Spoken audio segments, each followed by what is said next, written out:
And I'm going to say it here first.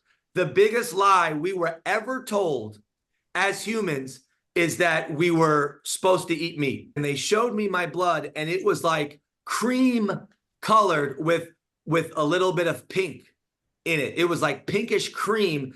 And they said, you see those chunks floating in it, those white chunks? That is fat in your blood. Anybody that's still eating meat now watching this, I'm telling you, your life will light up. You will feel happier for no other reason, just knowing that you're not contributing to killing any animals. Kids and parents need more ethics.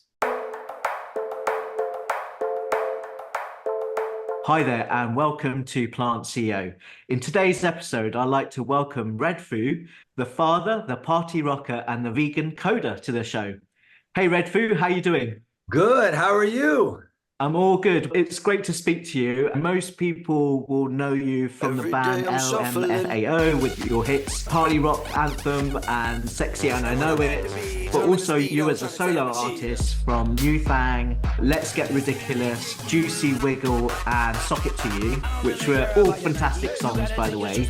And it's great to have entertainment in the world of hip hop to some degree, which you don't always get. Yeah, thank you. Yeah, growing up, I watched a lot of Motown artists, live, Rick James, Stevie Wonder, Jackson 5. I saw a lot of videos of that. We used to go to Michael Jackson's concerts. So the entertaining factor has always been important to me. Used to do improv comedy and all that stuff. So we kind of treated the show like a big improvised musical party, entertaining stuff, and wrote songs just for fun, wrote them for the community, for people to have fun. It's great that you have those musical influences with your father being Berry Gordy, the founder of Motown. So yeah, it's amazing that you got to see Stevie Wonder and the Jackson 5 too. It was incredible seeing them. And the most important thing that I feel like I got from, the Motown family is that they were such good people and quite normal people when they weren't on stage. And when I would see Smokey Robinson playing tennis with my dad or playing chess, them competing and yelling and cracking jokes, and there was no like that weird I'm a artist or celebrity and you guys are not, it was just everything was family and friends, and that really influenced me to be that type of person or artist, and that's my vibe. Just really cool, friendly with everybody. It doesn't matter if you're an artist or not or this, that. We all come from being a kid and being in this world and, having dreams and just doing stuff. But being a nice person is very important. That's great to hear. And so let's talk about your own vegan journey. How did it start? Where did it begin? Did you happen to see or talk to somebody or watch a documentary? How did it all start for you? It kind of started when I was a kid. I was hanging around my stepsister, Rhonda, and she brought some friends over. And I was about 14 or 15, and they were into kind of like spirituality and stuff. And they were talking about we're all a soul, all people. And they said there's a spiritual world out there where everybody's a soul, and the human body is kind of like just it's a vehicle for different souls. But it could be a lion has a soul, and a dog has a soul, and an elephant and fish have soul, and they said in the spiritual world, we don't kill anything with a soul kind of thing. And I was like, wow, that's amazing. And I really looked up to these people because they were just so smart to me, and their energy was so great. And so I said, well, that's it. I'm not going to eat anything with eyeballs or that has a soul. And I guess that was me being vegetarian, because they didn't say anything about cheese or milk or dairy or anything like that, eggs. And I did that for 6 years.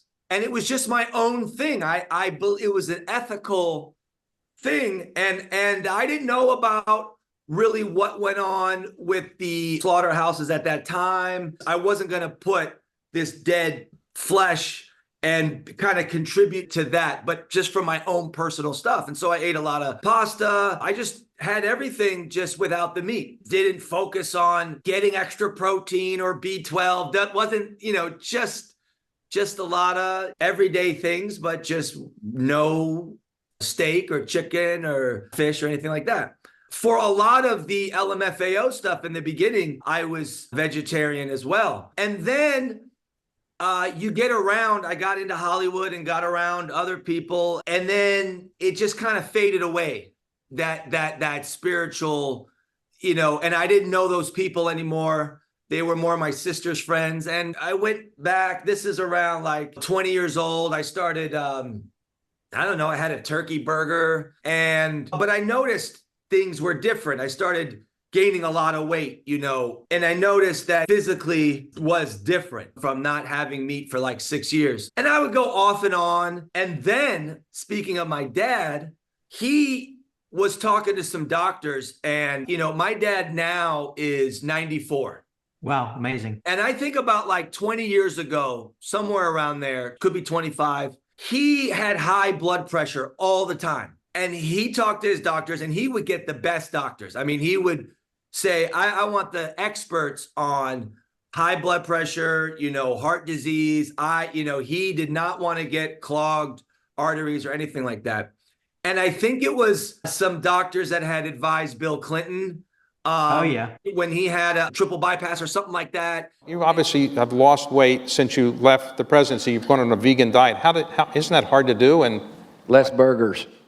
How did you do that? Not when you have quadruple heart bypass and you want to live to be a grandfather. I didn't give it a second thought. I said, I realized that I was highly prone to arterial blockage, and I thought I'd cut my chances. I literally wanted to see if I could live to be a grandfather. I said, I think I'd like to hang around. I'm kind of having a good time being alive, and it'll be over soon enough, and I think I'll just stretch it out as long as I can. Hi there, I've got some great guests coming up in the pipeline, so do please subscribe so you don't miss out. Now back to the show. I just remember my dad and the doctors coming over, and I remember this thing that they said. They said that if you cut out animal products, it is impossible to have a heart attack from cholesterol or clogged arteries. Like, if you're not eating animal products, it's just not gonna, there's no cholesterol buildup and all of that stuff. And then I just remember hearing that, and my dad was like, boom, I'm going vegan. He went raw vegan, and he was able to get off all his medications, and he did some other exercise work and stuff like that as well. And he's been vegan ever since. Now, no way. So 20 years. He's been vegan for 20 years. 25 years. No way. And yes, and he did it from not so much of a vegan ethical thing, but more of a health thing for him. And I didn't change over because I was in the mindset, well, that's him. He's doing that because of his circumstances. I think he was around, could have been 70 or something. And I still flirted around with it. Then I would still go back and forth. I even did keto when I was on Dancing with the Stars. I met Suzanne Summers, and she was talking about keto and all this stuff, the late great. And people were concerned. And so my girlfriend at the time, she said, you need to go get a physical. You need to get your blood work because you're eating a lot of stuff. And at this time, I had forgot about the spiritual stuff. Really, I was just, this was about, I think like 8 years ago or something like that. And I went to the doctors, and they were shocked. They saw my blood, and they showed me my blood, and it was like cream colored with a little bit of pink in it. It was like pinkish cream. And they said, you see those chunks floating in it, those white chunks? That is fat in your blood. And my cholesterol, they said, was over 600. Wow. And so the fat was basically the animal fat that you were over consuming when you were doing the keto diet, right? Exactly. And that's what I believe. And you wouldn't believe it. The doctors said, what is your diet? What are you eating? And they go, are you eating a lot of pasta? And I said, no, I'm not eating pasta at all. You don't have any carbs or sugar. Yeah. So I said, no, I'm not. And they were like trying to figure it out. And I said, all I'm eating is meat, chicken, bacon. And they go, really? They go, And it was like they were oblivious. And I said, okay, I know what I'm going to do. They go, hey, we got to put you on medication. I said, no, I've only been doing this for like a month and a half. I know what I got to do. I'm going to come back in a month. I'm going to get my levels back to normal. And they go, normally we would not even let you leave. This is so alarming. I said, and I felt good mentally. I had abs. I was working out, right? But internally, I was headed for my deathbed. So I came back in a month, and what I did is I cut out everything. I think I still ate fish, and I came back, and it was still sparingly because I knew it was the meat. I knew it was the animal stuff because from what my dad said. So I come back, and they take my blood, and it's red. They were in more shock. They said, when you first came in, we were shocked because of the high cholesterol and all that stuff. But we're more shocked because we've never seen someone go down from 600 back to normal levels in 1 month. Like we've never, without medication. They said, what did you do? What did you do? And I said, I just stopped eating like 95% of the meat. And they were like, floored. And I knew from then on, health-wise, that was the result of eating the meat. So I went on a cleanse. I went on the master cleanse. Right. You know, what the one with maple syrup, lemon juice, water, and cayenne pepper. Yeah. Then I did that. And this is what turned me vegan, basically. I did the lemon cleanse, and it hadn't been the first time I've done it. I did it before, and I did 10 days.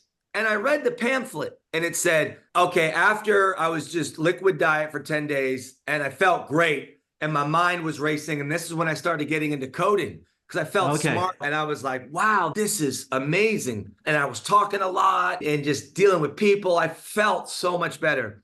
They said, just go back to an orange, eat an orange the first day, maybe some fruit for the next, 1 or 2 days. And then they said, if you eat meat, wait like 2 weeks. And I was like, what do you mean if you eat meat? And I was like, are they vegan? Are they plant-based? Like, why would they say that? And the book was it was like, the guy was like, I personally don't eat meat, but if you choose to, just don't do it because it's not really good for you and all this stuff. But I mean, don't do it for 2 weeks and just let your body adjust because it's really, and I was like, wow.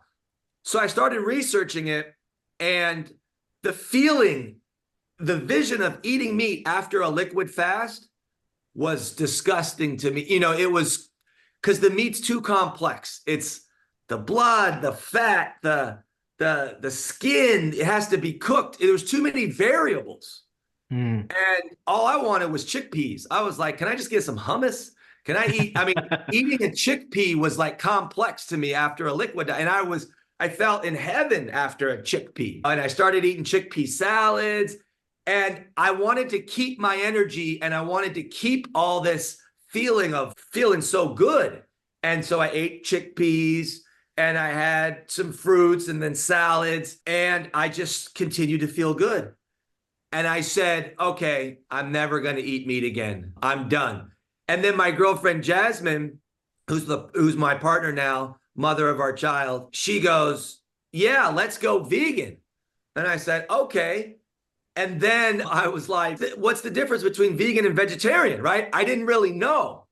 And so we started watching documentaries. And that's when we watched Fork Over Knives. We watched What the Hell. We got into Cowspiracy, and we were floored. We had no clue about the industry and the farming practices. And because, they kind of keep that hidden from everybody, like what goes on in the slaughterhouse. I started subscribing to Earthling Ed and other vegan Joey Carbstrong, just like getting in the community. And I started thinking about my own life.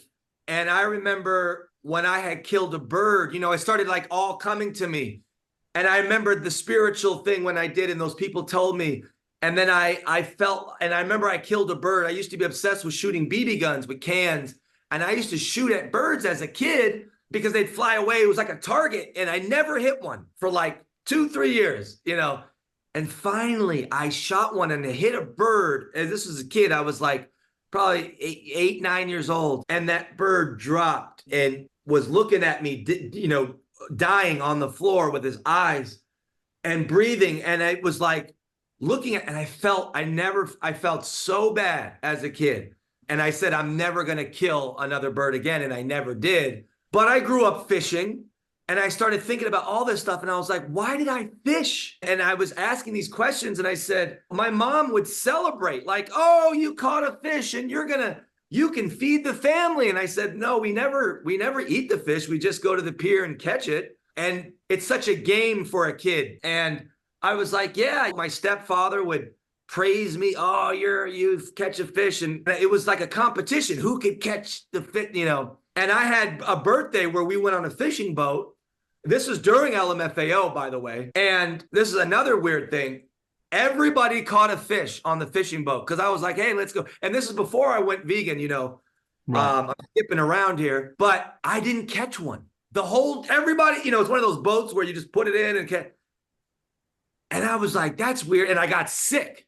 So the next year I had another fishing party. And I was like, okay, this year I'm gonna catch a fish because and like I said, this is before, you know, the cleanse and the vegan. And I was thinking about all this stuff.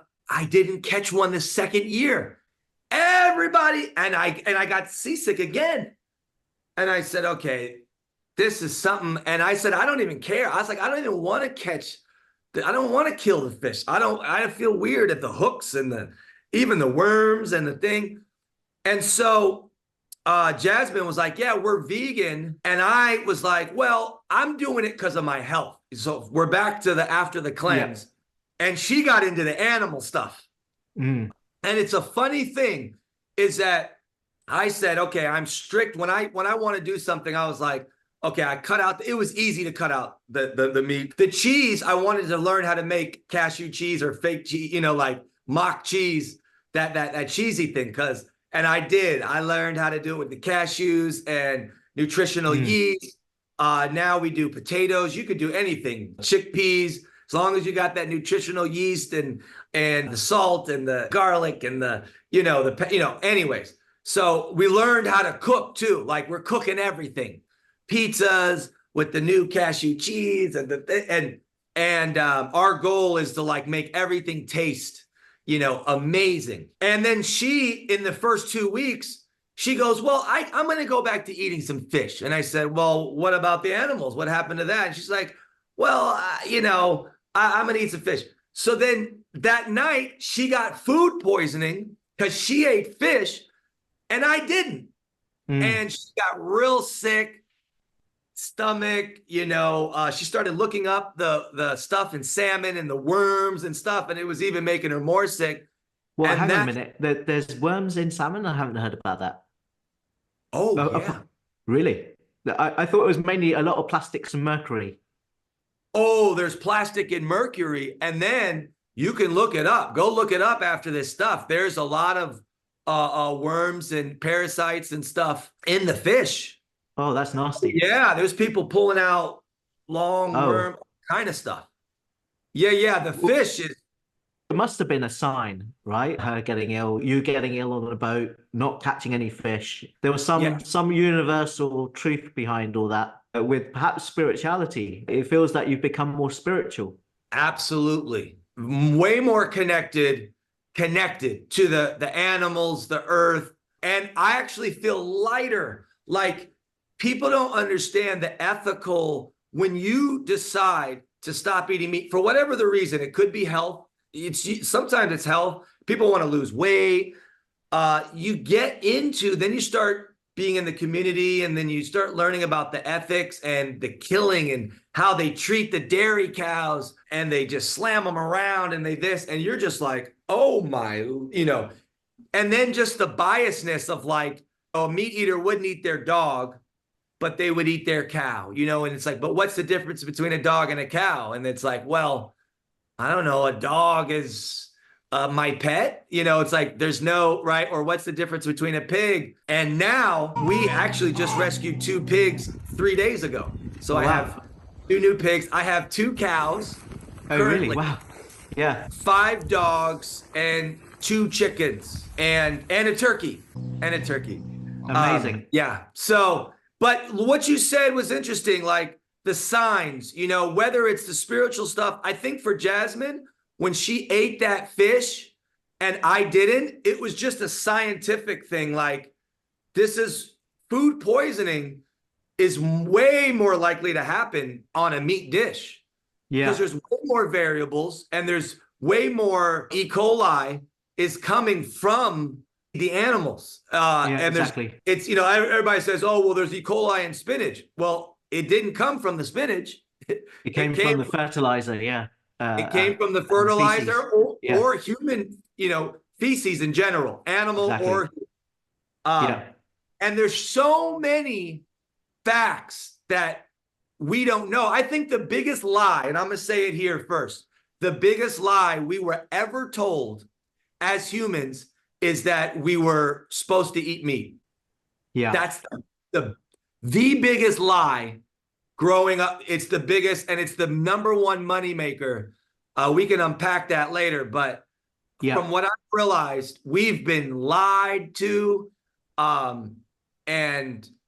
mean, just look at our teeth. Look at the way we have no claws. We couldn't even kill a deer. Yeah. And look at the fat that we see in color. So we can see the wonderful differences in the fruits and the plants that we want to eat, right? Yeah, we know about ripeness, right? If it's red, apple's red is ripe, or what. So that's amazing, and that's the first time thank you for sharing that, because that's amazing. And I'm going to add that and research that now, because that's incredible what you're saying. And I get what you're saying, that the humans, we have the ability to discern different types of colors and all that stuff. I'm really into that, the colors and pitch, even in music. So Great. that's big that you said. Love that. Yeah. Let me share a story, like just from my personal side. Like when I went through a similar journey from I was vegetarian all my life, realized the harm the dairy industry does from even being a vegetarian, that you're complicit in some ways to the meat industry by consuming dairy. I had watched the same documentaries you did, and we went to a family holiday to Glastonbury, not to the festival, but around Glastonbury.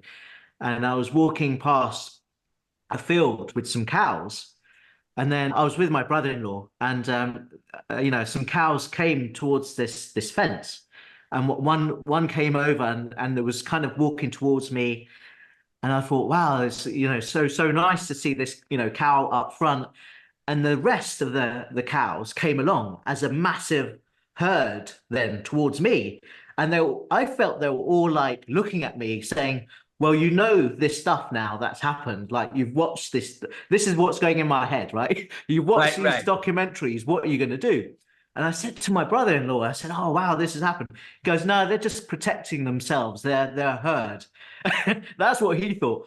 I was completely different. And that kind of led me on the path to kind of create this show, like to bring awareness, to bring amazing stories like you've just told me today to the general public. So, I feel people have different signs, and I'm definitely for that. Like, and nature and animals are also so intuitive. They're probably even more spiritual than we are as humans, I feel. Right. Do you know what I mean? Yeah, because they're not persuaded by TV, by the news, by special interest groups, the corporations, the commercials of a model eating a burger and they're not. Yeah, exactly. We live in a consumer-based world, and everything is money. In the end of the day, the people, I bet you at the slaughterhouses, you see the documentaries now with Pignorant out. Yeah. They don't even like what they're doing, but they need the money. It's like the tobacco industry. It's like they know cigarettes are bad and vaping they know it kills people, but they want to make money. And that's the thing.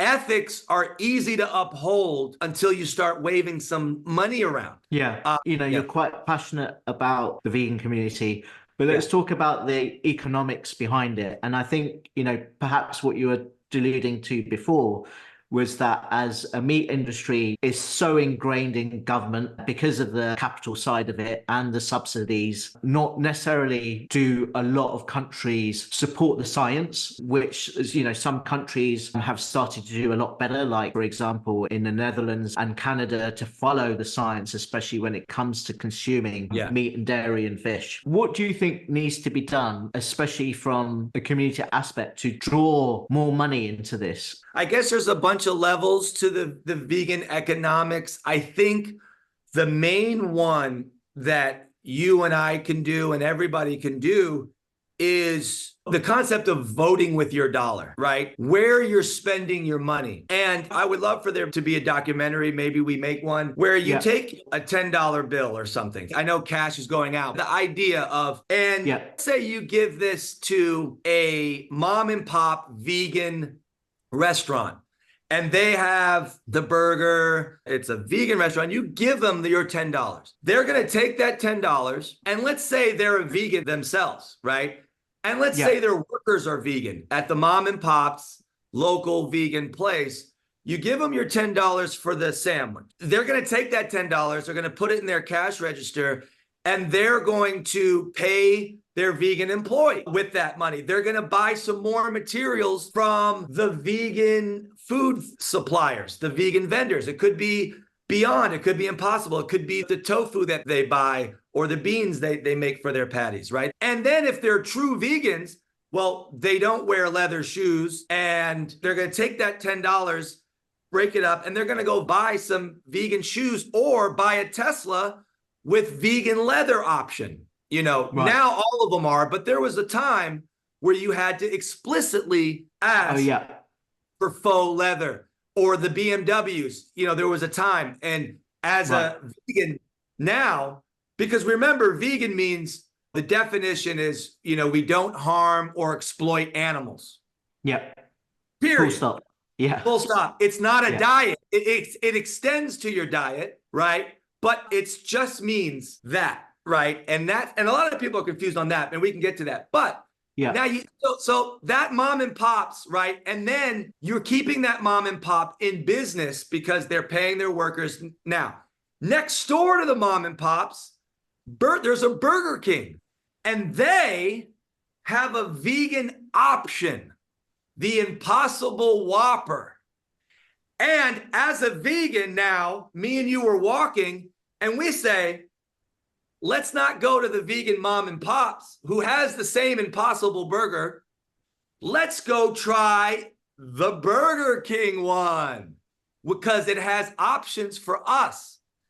We give them our $10 to Burger King. They take it, and that money goes back all the way to the butcher. You know, they got to, you know, for the other. They have one product, you know, that, you know, the rest of the products, they have to pay the workers there that could possibly not be vegan, right? That are going to go buy the leather Nikes and the leather shoes or whatever they are.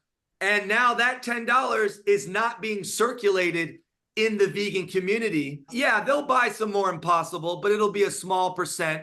The rest of that, you know, it'll be 50 cents of that $10. The rest will go back to the farm that's kicking the dairy cows, getting them in line, chopping the heads off, doing all that stuff. And this is what the vegan community didn't see coming, because I knew a friend that was running a magazine.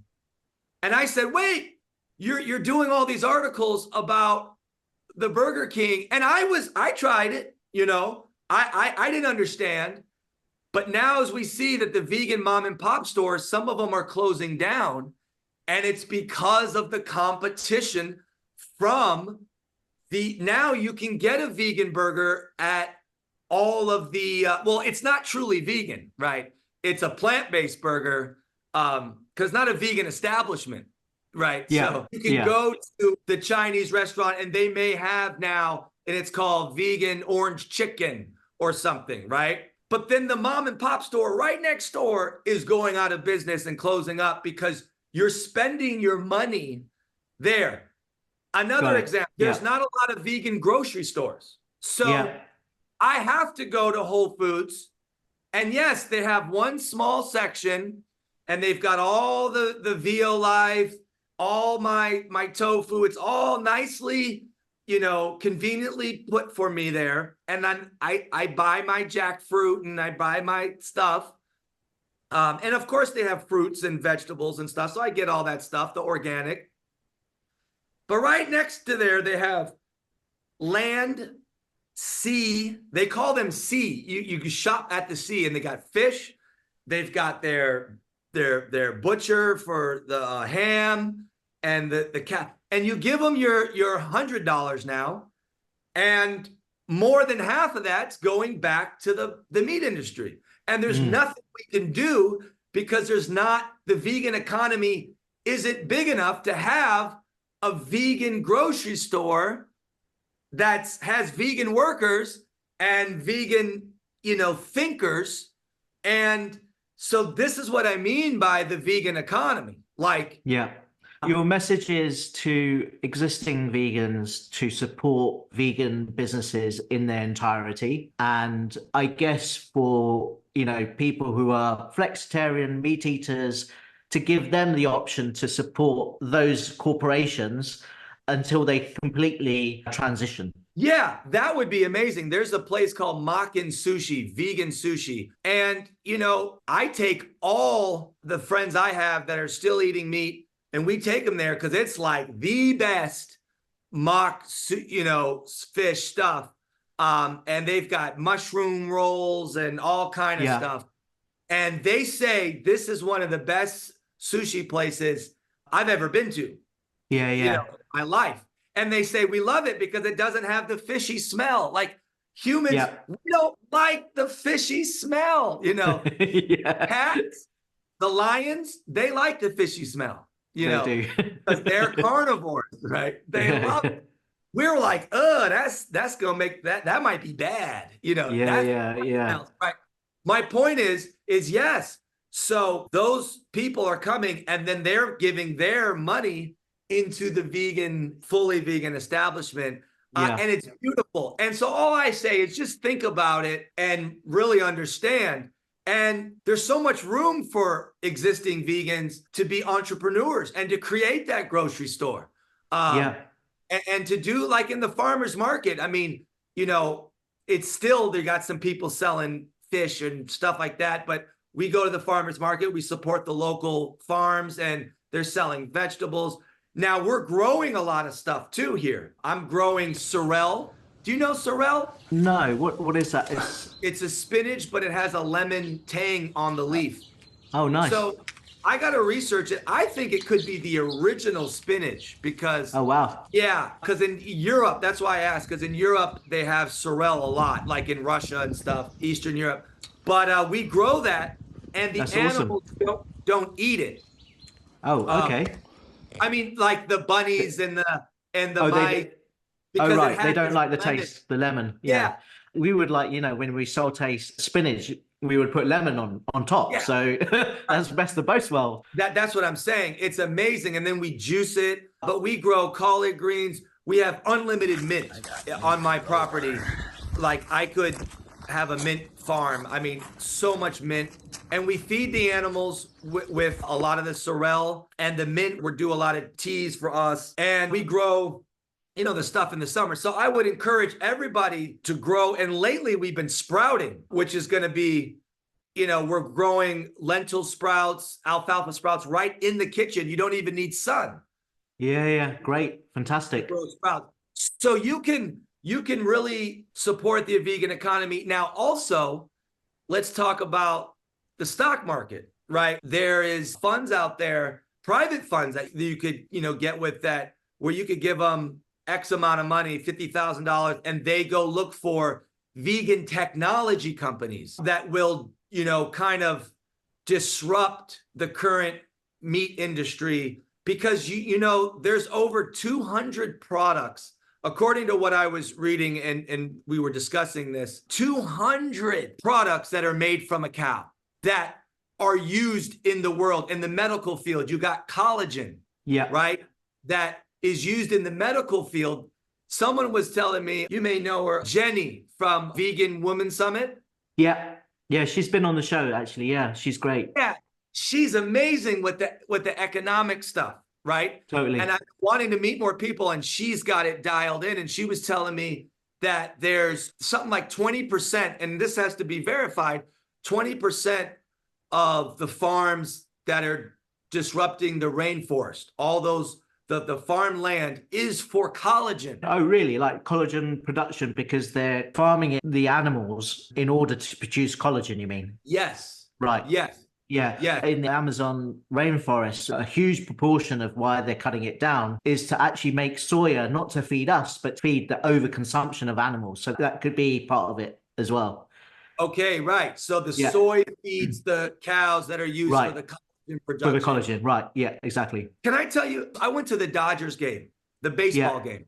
Yeah, yeah. They didn't have one vegan option, not one in the food. So we're talking about food. A lot of people think vegan is always about food, and it's like, so I felt uncomfortable there. And I went to but okay, which is okay. I'm used to feeling this way in this world that we're living in, right? Right. You know, my hair, I've always felt, you know, a little. At least you have hair. I'm glad you have hair. Yeah. So we both get made fun of sometimes, you know, Yeah. for the opposite reasons. But I mean, it's not okay that they didn't have the vegan options, but it's room to grow, right? Yeah. But by the way, in England, there's a football club called Forest Green Rovers. One of the world's best stadiums. It's all eco stadium, but the football team are only served vegan plant-based products, and they only serve it on site. So you have to come there, and at least you'll be sport for choice when you come over. Oh, that's incredible. See, that's what I'm talking about, is more of this stuff, because I got to tell you the facts on the baseball. So they didn't have vegan. We went to Shake Shack, which is a place. They have a mushroom burger, okay? And I said, oh, okay. And it said vegetarian. I said, why isn't it not vegan? They go, oh, they put melted cheese inside the mushroom burger. Not like sitting on top that you can... No, they inject. Oh, that's so weird. And I said, that's fancy. Why would you, almost like, because maybe I could take off the cheese. Weird, right? So I'm like, okay, I don't know. That is just really weird. So I go up to the Emeralds Club, and that's a club, like an exclusive club, and it costs $70 for the buffet. I said, can I check out the buffet? They go, yeah. Yeah. They had 3 vegan salads, and they were good salads, like walnuts, pine, you know, it was big, good salads. And I said, okay. But I noticed, I said, oh, they're called V2. And I said, what's V2? They go, oh, well, V1 is vegetarian and V2 is vegan. And I said, oh, why not just vegan? I mean, or veg or V, but why such the V1, V2? I said, they don't even want to say the word vegan, right? Yeah. In the stadium. And Right. I asked, left, and I said, why? I just said, why don't they want anything? And I said, oh, because vegan means not harming animals. I said, does baseball contribute to that? I go, oh, the ball is made of cowhide, of leather. And I researched it, got on the Chat GPT. You got to still do due diligence even on there. I said, how many baseballs are made a year in the pro baseball? They said 2.5 million. And I said, are those the cowhide? They said, yes, they use all cowhide. It's kind of required in the professional baseball. I said, how much do they cost? They cost $7 to make. I said, who makes them? Rawlings makes them. I said, how much does it cost just for the cowhide itself? They said, oh, there's one company, is one farm, is a meat producing farm that sells meat, but one of their byproducts is the cowhide, and they make about $1.50. So I said, okay, well, let's round it down to $1. So this farm is making $2.5 million a year from just the baseballs. Rawling does make synthetic baseballs, as Wilson makes synthetic basketballs and soccer balls. And that was one of my questions. And, I wanted to ask if the soccer ball was vegan from that soccer company, but we'll get to that. Yeah. So then the gloves are all leather, most of them, but they make synthetic. And those farms are from China that make the gloves because it's so much. But the point is that the baseball was one farm in America, somewhere, I can't remember, Pennsylvania, Tennessee. And so who's fighting? Because Rawling can make synthetic. The Major League Baseball can convince everybody that we're going to go to synthetic baseballs. Not a big deal. No one's going to know the difference.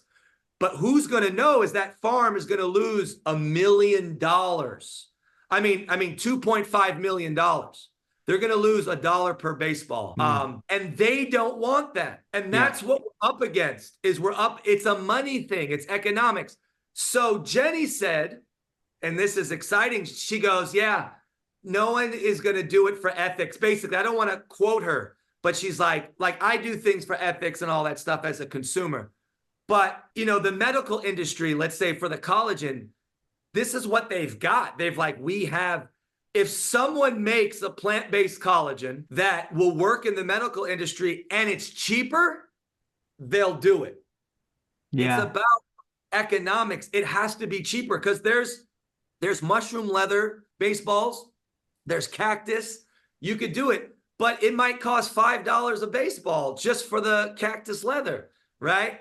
Yeah. So it's not economically viable. But if someone invents, and this is my calling to the vegan community and the tech community, the schools, the Cambridge, the MIT, the stuff, if you can invent a plant-based material that is cheaper than the cowhide, which shouldn't be that hard because it's pretty expensive to have cows and the this and the that and all the people you have to do, and sustainable for the environment or for collagen, let's say if the plant-based collagen, then the medical industry doesn't really want to kill the animals. They don't want to have that blood on their hands. They really don't. But if the inventions are all skewed to, using animal products, we got to teach our young kids and our inventors to not even invent stuff that has an animal in the product chain, right? And some of hey, if we were farmers and we made money, we would pay scientists to keep inventing stuff that had the cow in there, right? Like the biodiesel, like where they're saying, hey, let's use cow manure. So the gas companies are making fuel out of the manure. And I'm saying, no, now there's another reason to keep the cow in because they're like, oh, we make diesel now out of it. And I'm saying, no, get the cow off and let the cow graze and be an animal and be spiritual and just use our brains and, let's use synthetic materials or plant-based stuff or, something else. So, and let's choose our investments wisely. I've invested in a lot of sustainable and plant-based companies in my overall portfolio. These are private companies and listed companies that you've invested in? Yes, I have personal investments in private companies. In the sprouting company, there's a sprouting company that's making a new sprouter that's made a manual sprouter, and then they're making an automatic sprouter. And I've invested with them. What's that company called? So people can look them up. The Sprouting Company. Great. Yeah. I'm going to send you a sprouter at the end. Put your address in this chat. I'm giving you a sprouter. Awesome. It changed my life. I just eat the sprouts in the morning and all throughout the day, really. Best nutrients, broccoli, alfalfa. It is incredible. I'm going to send you some vegan cookies, company that I invested in. It's called Eat Virgin. And I don't know if you know NLE Chopper. He's also a founder. They have bars too? Yeah, bars, yeah. Yeah, I heard of that name. Yeah, his actual name is Bryson Potts. He's an investor in there. He's one of these younger rappers. Yeah, he's pretty cool. So he's one of the co-founders. But it's NLE Chopper had that song that was really big on TikTok. Yeah. And they had a dance. Yeah, that one, yeah. Yeah. That's how I know the name. Yeah. Oh, that's amazing. Yeah, I'm going to get him to send you some. But let's talk about that and popular culture. I think going back to your point about vegan word associations and people not liking to call the word vegan. And obviously, from a food point of view, we'll say plant-based if they're on a diet. But I think popular culture, i.e. music, does drive opinions, and especially artists who are vocal about this. If I think about somebody like RZA from Wu-Tang Clan, Lenny Kravitz is very vocal as well, Jermaine Dupri, all these amazing artists, Leona Lewis, even Billie will.i.am. Eilish. Billie Eilish, exactly, Billie Eilish. They're all doing their thing. They do talk about it. Maya, for example, as well. She talks about it. What do you think should be done differently, or in addition to those artists talking about stuff? Because I feel they could be doing more. Maybe they can collaborate more. Well, here's the thing. To tie up the thing, it'll lead into this. But for the baseball thing, that's why the word vegan, there is no vegan hot dog thing, because they don't want the consumers to be vegan. Because then they're going to say, hey, let's use a synthetic baseball. Let's use it, right? So there's a pushback. So the artists are doing naturally what they should do. They talk about it. Jermaine Dupri has his ice cream company. Billie Eilish is get her Little Pine restaurant coming soon, or it's now. And she talks about it. The issue is, and this is why I retired, one of the reasons why is because when I get hired to do a show, they may pay me $40,000, $50,000. DJing, or is it a show? Like, actually, okay, yeah. Festivals, DJ stuff. But what I realized is they say Redfoo's going to be there, right? And I saw a promo one time at a place in Catalina, which is an island outside of here. And they're like, here's the promo. Here's the, and I ended up not doing the show, but because the promo was like, they had people eating burgers and they were eating shrimp, and they were like, and Redfoo's going to perform. Yeah. And I said, oh, this is the issue. I don't want people be associated with it. Yeah. I don't want to be associated, and I don't want the meat eating company. I mean, it's a music company, but they make their money on selling this stuff to drunk party goers who want some shrimp, that. It's a concept, right? We're going on an island, right? And we're going to drink and all this stuff. And I had since stopped drinking as well. Right. So I haven't drank in about 5 years, 5, 6 years. Congrats, not even a sip. Yeah. Right? Because I've been coding. I want my mind to be sharp. Anyways, so then I said, oh, so that means that every show I've done, there was somebody getting rich, some meat company getting rich off of the things that we're going to consume. So I said, oh, these events need to be vegan. And it doesn't need to be talked about necessarily, but that's like, I think Morrissey, right? Yeah, Morrissey too. Yeah, for sure. I don't think he'll do a show. For his show, he could do the Staples Center, or he could do a big arena. I think he says for that night, everything is vegan. Like, yeah, amazing. Yeah, I completely understand what you mean. Back to the economics. It's such a core part of your life being this way ethical, to also start in a way demanding that. And have you ever, by the way, come across Vegan Dale? Did they contact you? Have you spoken with them at all? I have. I think I've been going on back and forth on some emails. They caught me at a time where I had retired and into coding and, pregnant. My partner was pregnant with Eiley, the baby, who's a year old now. And congrats. Didn't want to travel, didn't want to do this stuff. But I'm starting to slowly get back into performing under the right circumstances. And it's been very slow because, and I think I have to start either throwing my own events and only working with vegan events because it feels so good around. It feels great. I'm great. I'm totally with you on that. And the people, and there's just a level of ethics. Anybody that's still eating meat now watching this, I'm telling you, your life will light up. You will feel happier for no other reason, just knowing that you're not contributing to killing any animals. So we do vegan events, like my birthday party. We had vegan vendors. We do Friendsgiving at my house. It's a vegan potluck. And we say before the meal, no animals were harmed in the making of this food. Let's eat. Simple. And everybody, and it feels so good. And everybody loves the food. They're coming back for seconds and thirds. They're not getting tired. They don't have to worry about, the 20 vaccines the animal had before it was finally chopped up. People have no clue what is going into these animals before. From a health standpoint, it's horrific. And now they got the new H1N1 virus coming back. The bird flu is coming back in the animals because they're feeding the cows chicken in the feed. It's insane. And this is some articles out, I just saw that, like last night, but it's just all the time. And it's just disgusting. But man, it feels good to I've got cows and everybody says, oh, do you drink the milk? And I said, well, they have to be pregnant to drink the milk.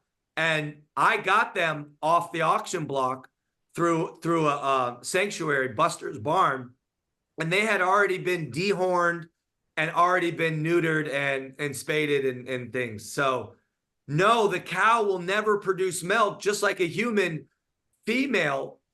A woman won't produce milk unless she has a baby. Yeah, and people don't always get that, they don't realize that they have to be artificially impregnated. You're a father now, and congratulations on your 1-year-old. And it's also great to hear that you've written a children's book. Yes. Do you want to tell me a bit more about that? Yeah, it was a dream come true because it was my mother and I. They call her Mom Foo, and she's vegan as well. And we set out to write a book, just to write it, actually about Catalina, the place I mentioned. And we renamed it in the book Dogalina, because it's about kind of the animals. And it's a book called Little Redfoo's Ridiculous Adventure. It's on Amazon. And we started writing it about 2 years ago, but Jasmine got pregnant with Eiley like a year ago. So I really started saying, hey, this is a book for the children. This is a book for the future of our, world, and what values and what ideas do we want them to have. And so it's a book about me as a kid going to the island, Dogalina, with my mom. And we see that animals are running the whole island. So there's a llama named Sarge who's in charge. By the way, the whole book rhymes. Nice. And this is pre-Chat GPT. So, you created it just using your mind. yeah. With Zooming with the illustrator, Rhonda, and my mom. And we were just writing, and we've got a Nutty Pizza, a squirrel, has a business called Nutty Pizza, serves a vegan slice, and it's not like, it's just a fun tale, and I won't get into it, but Little Redfoo meets a puppy that's doesn't have a home. And what age group is it for in terms of the children who would be reading it? Obviously, parents would be reading it alongside their child. I don't know. It's funny. I think we put 2 and up, but we've given it to all the parents that have newborns because they read it. And the kids, it's so colorful. So I think it's just from birth to when you leave Earth. I mean, the whole time. It's for everybody, because the parents, and that's a big thing, is the parents. I would love to educate the parents. Luckily, we didn't have a lot of medical people saying, oh, you're vegan, you're going to have a vegan baby. All they said is just keep your levels up, keep your iron and your protein up. And they were almost like, we don't care what you eat as long as your blood comes back great. And Jasmine always had an issue with iron. And so we started eating more of that sorrel and making that juice. And she was doing some iron supplements. And now she was through the roof in iron by the time she gave birth. You've raised her completely vegan from birth, right? A year old, and you've checked her out. She's fine. She's thriving. Thriving like a mofo. Like, I'm talking about like bigger than all the kids at 1 year old. We feed her bananas. Now, breast milk, breastfeeding, like the number one thing. Like, 100%, yeah. And Jasmine is with her 24/7, and then Mom Foo or Grandma Lala, and then our friends. But we give Eiley to everybody to hold. She's, we feel like she can have some germs. We let her play in the grass as long as she's not eating rocks and weird stuff. all Yeah. 5 dogs. She's around the dogs. And we feed her bananas, avocado, blueberries. She's been eating a little bit of some of the bread, which I say, come on, but we'll have like organic sourdough, a little bit, because, even as a vegan, it's like some of the processed stuff is unnecessary anyways, but a lot of sweet potato. And interesting enough, they have these fruit pouches. Oh, yeah. She was eating the fruit pouches. It's a big popular thing, but she developed a sniffle. Well, by the way, she's already been to Australia. She's been to Miami, the baby. We're doing traveling stuff around.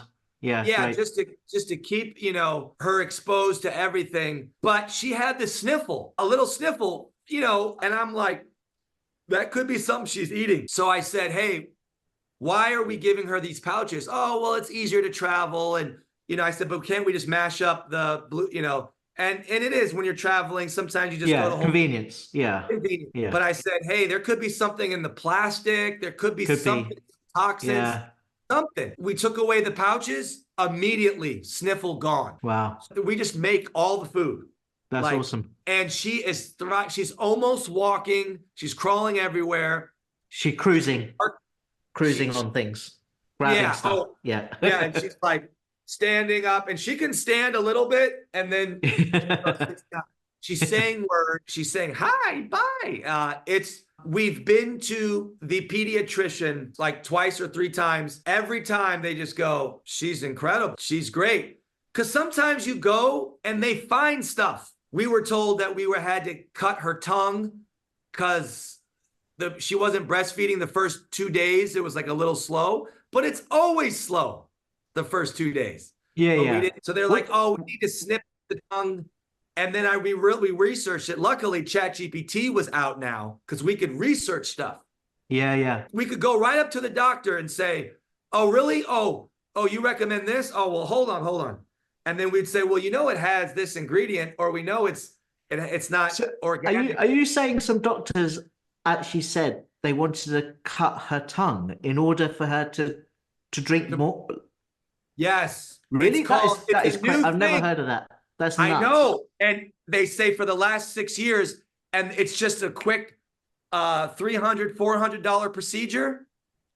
And they were recommending it. Everybody was. That sounds so wrong to do to a little baby. It's just crazy. And people are doing it. They're snipping, the little like string that holds your tongue like that. Oh yeah. And they just do a little snip. And I said, no. This is not. Please don't. There's so many things. And I recommend everybody get your ChatGPT subscription, get it and ask it everything. Now, sometimes it's biased.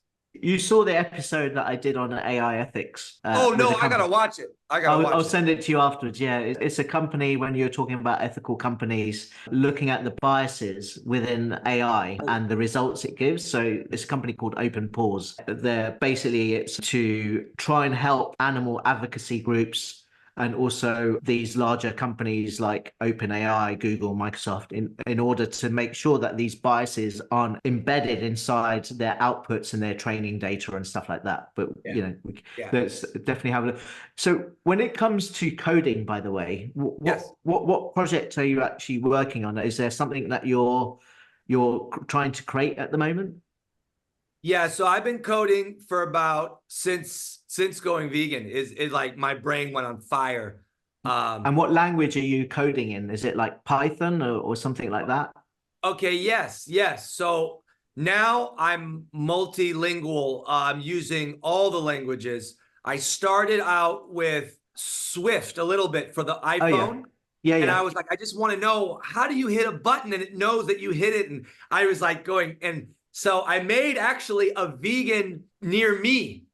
Tell me the vegan near me. Nice. And I got with the maps, the iPhone Maps API, and I wanted to say vegan near me, and then it listed. That was the first kind of app I made, and it was just for a hobby, right? Right. So then I learned, and then I went into JavaScript, and I did a game called Noisy Foo, which you can see it. You can play it after this. It uses your voice. It's like Flappy Bird. it has a flying foo, Right. and you use your voice to make it fly. So you go, Okay. and Right. that was all JavaScript. And that's when I learned coding the most. And it uses P5, which is a variation of JavaScript for the web. Then I started getting into, I did some Unity stuff, some 3D stuff, and that was C#. I got into Python because I wanted to get into making trading bots. So I made a trading bot for crypto in Python. And then I made one for stocks using Ameritrade API in Python.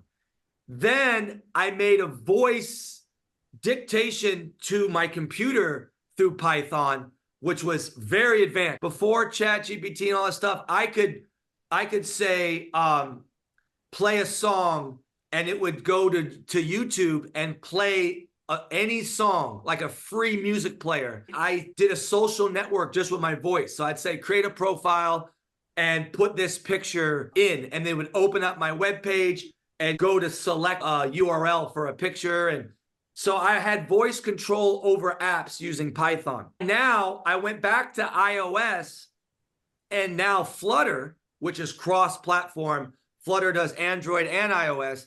And I'm developing a tennis app called Time Ball because I'm super passionate about tennis. And that app is almost out. And that's what I spend most of my time coding is Time Ball. But for Eileen's birthday, I made a photo booth in 4 hours on Flutter, and that was a hit of the party. So I'll make apps and and I've made a lot of AI stuff. I had an AI that had my voice as the output during the pregnancy before ChatGPT had where you could speak to it and speaks to you back. Right. I built one. I had literally the first one using 11 labs, using the voice cloning. Right. I cloned my voice, used ChatGPT API, used the protocol Whisper to transcribe my voice to say, hey, tell me about collagen in the vegan world or whatever, right? Right. And it comes back as my voice. Yeah. So what do you feel about, especially being a musician too, around the voice cloning of artists? And some artists have been quite vocal about standing their ground against that, for example. But you, who have also been into technology, also like will.i.am is very much into technology and AI as well, and creativity. To experiment with this stuff. Where do you stand on that topic? I think technology is technology, right? And sometimes to prove things, they will take anything. They'll take any vocal, anything to do to prove that it works. I think infringement is infringement. If you're stealing someone's voice and then making an AI model from that voice, it's still copyright infringement regardless of the technology. However, no, there's no however to that. That's just kind of illegal to do, right? So if you're getting a model of Drake's voice, I came in with my ex like Selena. It's basically a collection of samples that have put into an intelligent algorithm, which is the AI model.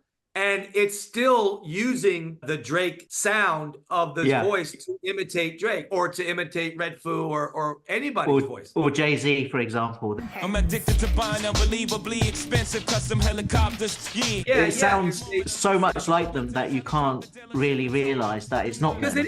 Because it is bits and pieces in there of their voice. It is like that. I mean, it's not just right. And so that's copyright infringement. However, the AI that says, hey, I'm a voice actor, you can pay me and I will read a 1,000-word book for 30 minutes and I will sell you my voice. And now you can use that in AI applications for book reading like Snoop has done. I think he's officially done it with some AI companies where you can pick his voice. And I think, so there's nothing wrong with that at all. Because it's legal, right? But to experiment, the industry is going to just take anything and experiment to prove the concept. But I think, like, I want my voice to be cloned so I can just say to AI, write a song about this, and I tell it what to write, but it's my voice. And the important thing is that you're in control over it. Yeah. versus somebody else. Right. Yeah, I would love that. And then Yeah. for my character, I would love an AI. I have one. If you look at the story on my Instagram about my turkey, that was AI voice, which sounds kind of obvious when you think about it, because people are like, because it changes. It goes into an English accent, actually. Oh, really? I'm going to Yeah, inject it into the show. In the still of the night, under the watchful moon, a story of feathers and fortitude unfolded in my backyard. There I was, at the stroke of midnight, heart pounding, eyes wide. Poor Janet, my beloved turkey, lay there, a warrior in a flurry of feathers, her rear wounded, a testament to a battle with an unseen foe. Be it raccoon or bobcat, we'll never know. As I approached, Janet's eyes met mine, a silent plea for help. Our bond stronger than ever in that fleeting moment. Dawn broke, and with it a glimmer of hope. The emergency room's verdict, a 50-50 chance, but for Janet I'd take those odds any day. Just keep her skin from turning into turkey jerky, they said. Easier done than said. Home now, her new abode. A dog kennel amidst 5 canines, bewildered yet accepting of this feathery family member. Days filled with laser treatments, gourmet meals of seeds, kale, and her favorite, bananas. Janet, once just a turkey, now a symbol of resilience, a beacon of hope. In Janet's eyes, I saw a reflection of all animals, each unique, each with a story. Janet's journey, a testament. It's better to feed than to feast, to cherish than to chomp. Janet's tale, a feathery fable of love and survival. Even the visual, no one knows. The visual was AI. Oh, okay, nice. They did the fake, but it's me. And I love it because AI helped me write the story about my turkey, which I gave it all the bullet points. My turkey got attacked by a raccoon or a bobcat. I don't know. It's bleeding. I'm going to insert some photos. We went to the emergency room. I said this to ChatGPT. I said, write me a dramatic script that tells this story. And it wrote it all in the car. And then I went and put that script into 11 Labs and then took it and then got the AI video of me, which I did for Christmas cards, but then I used it also for the turkey, And so I love the technology, but I'm in control and it was fun. And so I use AI to code all the time. That's why I can code. I'm coding in C++ for the Arduinos, for the Raspberry Pi, which I know a little bit about, but when you want to build a Halloween stuff with spiders coming up and down on strings and you only got a day to do it, you get the ChatGPT, you're like, hey, I need to build this. This is the motor I'm using. What's the code to get it to run forward, backwards, And it boom, spits it out in 15 seconds. Yeah, it's crazy. Yeah. And so AI is incredible. It's like having that expert that you never had around for anything, for math, for learning. Totally. There's even science books in schools that have biases. I mean, we just got to keep evolving and learning. Like there's bias everywhere. Yeah. So that's the whole thing. Even I'll search and I'll say, what's a good diet? And it'll say like, a balanced diet is, some fish, some eggs, some this. And I'll say, well, can't I just eat all plants? And they say, oh, well, when you eat plants, it might be hard to get what's in the fish oil. What's the omega 3s, right? And I'll say, oh, really? And I say, well, what do the fish eat to get the omega 3s? And they go, oh, well, they eat algae. And so I said, well, can I just eat the algae? Can I eat seaweed or what other plants have omega 3s? They say, well, flaxseed has a lot. Exactly. And I said, can I just eat that? They go, yeah. So I said, oh, so I don't need to eat fish. They go, yeah, my mistake. You don't need that. You can live. But because AI is critical. So it has biased information, but it has reasoning logic built in. Like it's been coded. So you can say, but so then I can eat flax seeds. And they go, yeah, you actually can. And did you know that fact? Did you hear that about flax seeds and the absorption of them to the human body? Are you talking about when it's ground or when it's whole flax seeds? Well, I'm talking about some people say the absorption level to the human body of the omega-3s from the flax seeds, it's not always constant, right? It's like when you get the fish, they say you eat the fish and you get all of the omega-3s absorbed by your body. It's easier with the fish. Some people say that. And they say, but the flax seeds, it varies. Sometimes your body rejects it. Sometimes it absorbs it. And that's why it could be difficult. But then there was a study that came out that said the difference in the absorption rate for flax seeds is by nature's design, because your body knows how much omega-3s it has, and it knows how much it needs. And if it only needs 10% from what you're eating, it'll only get 10%. Right. But when it eats the animal product, it doesn't recognize that food. And so it just absorbs all of it. So you actually get more omega-3s than you need, which could be toxic. Totally. And they're saying that, that the plants and your body, since they were meant to be eaten together, they have this communication, and it self-regulates. So that's why, you know, doctors will say, yeah, you can drink this herb tea and you can never overdose, because your body will just eliminate the excess, right? Or like with vitamin C, they'll be like, yeah, you can't overdose because you'll just either poop it out or throw it up, or, you know, it's not going to absorb. But with the meat stuff, your body has no awareness. So you can look that up. We can find this article. I haven't seen that before, so it'd be great to see that. Incredible. Yeah, it's interesting. Yeah. There's so much science we don't know about. Well, we know the benefits, right? And we've seen it ourselves. We experienced it, you know, become more aware of your fellow animal, and you become more spiritual. And yeah, one thing I was going to ask you just to end on was what you thought about Christspiracy. I know you went to the premiere. I've seen it here in London. I'll be interviewing the film director soon. So yeah, it'd be great to hear, just to close on what you think about the film. And obviously we've spoken a lot about the spirituality side of veganism, and in the beginning you spoke about the lie, I guess.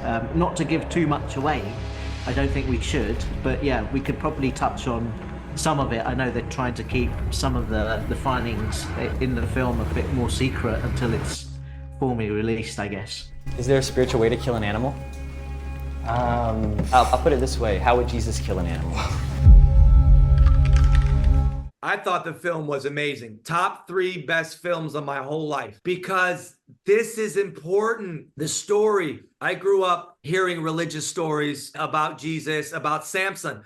I never cut my hair since 1994, largely because I remember Samson didn't cut his hair and he had his strength from those biblical stories. And the bottom line is that the movie is kind of like, you know, asks a question, how would Jesus kill an animal?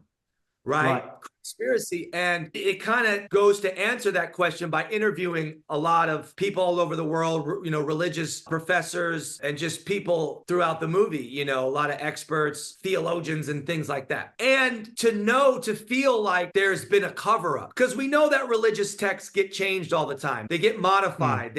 There's different versions and all of them to suit the current group of people that they kind of rewrite them and stuff. And they're good guidelines for moral and ethical behavior.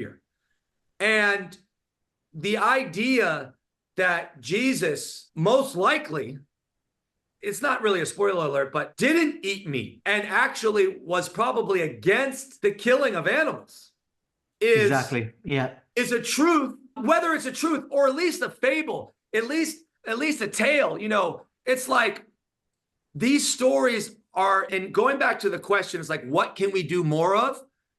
This is it. Kids and parents need more ethics. Focus on that. And the religion is like, everybody thought they were safe. Like, I'll just join a religion. They'll tell me what to believe and I'll be safe. But it comes out that some of the religions, you know, thou shalt not kill is like in all the religions. So the question is, and the movie kind of answers this, so then why are we killing animals? Right? If it's thou shalt not kill, and it doesn't say anything, thou shalt not kill humans, but you can kill it doesn't say that in any of them. And so why have we interpreted that as just humans? Because when I kill a fly by accident or a mosquito, I still do it by accident. I get a little like, and I go, oh, you know, and I go, and then sometimes I kill it. it breaks my heart. Like, as silly as it sounds to a hip dude, but like it does. And I'm like, why did I have to do that? Why? I reacted, stop being so fidgety and jumpity and just look at it and then, kind of take it outside. Or you see a spider and you're like stomping, hey, you can put it outside. Now there's a new study where if you put your spider outside, it's still going to die, which I don't know. Don't tell me that. No, I don't know if it's true. I would imagine there's different types of spiders, right, that live in your house. Right. And it probably came in from outdoors, right? Yeah. That's how sensitive I am. But like the children. So, to leave it at this, Christspiracy is a must see. It's amazing. And it's a very you get a great feeling and you're very inspired after that movie. And you're inspired to even be a bigger fan of Christ. So don't think it's right. And do you follow a certain faith yourself? This is what I follow. Growing up, I was kind of raised a little Christian, the stories and stuff. I've looked at them all. I've been around some people, those spiritual people, I think they were more like channeling auras and just spiritual. Agape is science of mind, which we went to a little bit, which is just the universe and spirit. And this is what I am now. And I kind of have made this up, but this is the best thing. I am win-win. And this is really deep to me. I get the goosebumps. Because in every transaction in business, you try to formulate a win-win where in everything I do, I win. So if you eat meat and you love the taste of steak and you're like, I'm winning, I'm eating it. You win, but the cow loses. So it's not a win-win. Right. It's actually a secret lose-lose because you actually are losing because it's not as healthy. You don't even know that. It's not, right? So people be like, oh, I love to fish. Well, the fish don't love it, right? It's not a win-win. So in life, I've structured everything to be a win-win, just like in AI. When you steal Jay-Z's voice and you make an album, you're winning because you did it and you got some money, but Jay-Z's losing. So it's not a win-win. So it doesn't work. And I base everything I do in that. So you got to have the 3 wins in vegan. So if you go vegan, you win, the animals win, the environment wins and there's one more. Oh, and the health and your health wins. So there's these 3, wins. But so for our daughter, I'm teaching her win-win, and you treat people nice. Obviously you got to defend yourself. You got to be head on a swivel, my friend says, when you're walking in the streets, you gotta survive. But in general, win-win with everything, and you will become a spiritual being because it'll work. So that's kind of the thing. But obviously, thou shalt not kill any animals. I mean, I have some commandments that we've built, and we are kind of like talking about with the daughter. But she will know that when her friends are eating chicken nuggets, because she does have some non-vegan friends, she will know what that is, that's a dead chicken. Like, there's no like, no, don't tell them. Like, no. She will know everything truth. Like, that's fantastic that you're teaching her at such a young age, and I wish that more children were to be able to be brought up this way and know the truth. And I really like that winning for the planet and the animals and humans, right? And amazing. So I hope to, well, first of all, I just gotta thank you for you doing what you're doing, because you are lessening the gap. There's a gap, there's a void, and you're filling the void by doing what you're doing. And if more people were doing what you're doing, is having discussions about this stuff. And let's be honest, you can make money saving the world, saving humanity, saving the animals, because you can either make money destroying the world and hurting the animals, or you can make money saving them. So what you're doing is, because you can blog about anything. I mean, you could have a platform, but you've chosen to highlight veganism and vegan entrepreneurs and tech. people, vegan tech, and just everything. And so you're doing amazing. And I just want to thank you, even your name, you know, Plant CEO, right? It's just like putting everything in our names, our shirts, you know. Exactly. I It's a great realized that I t-shirt. need more shirts. Like it took me a second to find the right shirt that I wanted to wear. Yeah. Yeah. And so I got vegan and I know it shirts. Oh, nice. Yeah.